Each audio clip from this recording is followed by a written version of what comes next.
This story, I guess, starts in 2018 when I find online a video about this eco-village. It's called Ecoaldea Vegetariana Espiral. It's in Portugal, founded by people from Barcelona, if I'm not mistaken. And I saw this documentary online on YouTube. There they were explaining how they live, how they organize themselves. And immediately I was like moved by it. Prior to that, I was always like, books are very important for me. Since I'm 15, I'm really into certain kind of books, and what I was reading throughout my teenage years and young adulthood, I guess. I came across texts or books that spoke about a way of life very similar to the way they were living. So immediately I felt, wow, somebody's doing this. Somebody is living in this way. I wanted to experience that. It felt right. So very soon I bought my tickets. It was summer holidays and I went there. I was very warmly welcomed and I had life-changing experiences to live in nature in this beautiful place with pure water and like I don't know how to call them in English.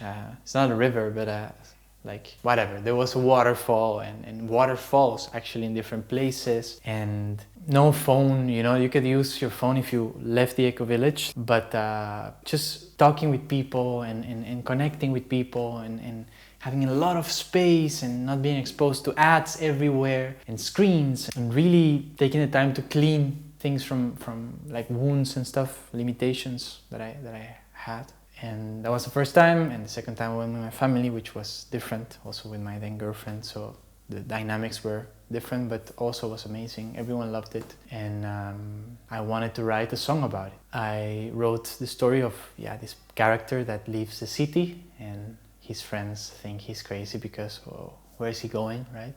And he's being guided by this voice, inner voice, and eventually gets there, and he knows that was the place to go, and how he falls in love with that, and he thinks, okay, I'm gonna stay here forever. This is the way to live. But at the end, he realizes he needs to go back to the city and bring a bit of that with him and try to make it grow here. Because there it's very easy to be good. But when you come back to the city, you're exposed to all the things we are, and information, and so much people, and movement, and noises, and all these things. They may sound really strange when you hear it like that, but I promise you, when you spend 1 month in nature and you come back to the city, you feel like an alien. You feel like, wow, like perfumes are strong, ads are completely weird, television screens are like too much, food it tastes too intense also, and then you get used to it and then you forget how it was and everything's good. The challenge was to come back and to try to keep a bit of that peace in the city.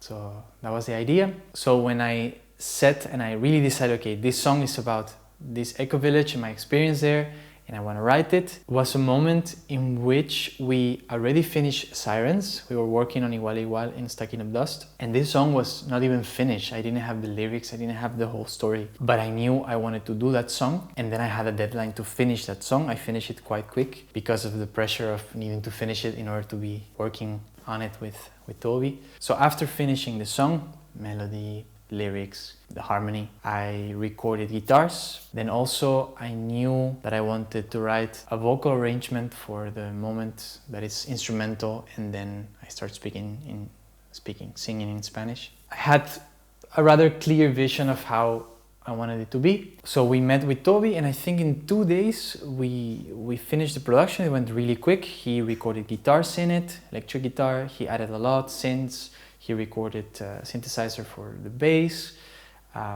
He had hanging in his studio like something like an electric sitar. I remember, I think it was like a guitar with a sitar. It's, a weird instrument that added a bit of color.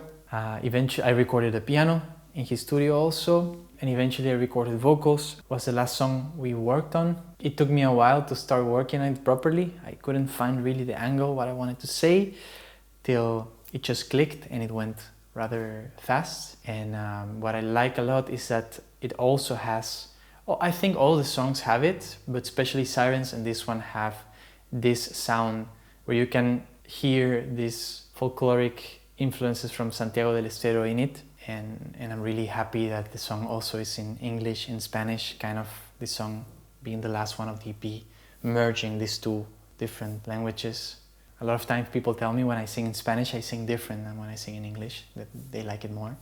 And I can understand that because it's much more natural for me. Speaking English, something I had to learn. Speaking in Spanish, something that I just learned, like it happened. And I wanted to use that as part of the narrative of this character trying to find himself.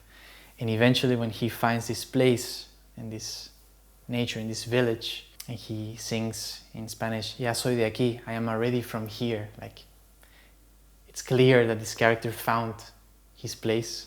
I start singing that in Spanish, which is more natural, more real for me, more honest. And I used the two different languages also as a storytelling tool. So I'm very proud of how this song turned out. I feel I was successful in giving to this song this feeling of magic, and I'm really proud of the work we did. So that's how The Village was made.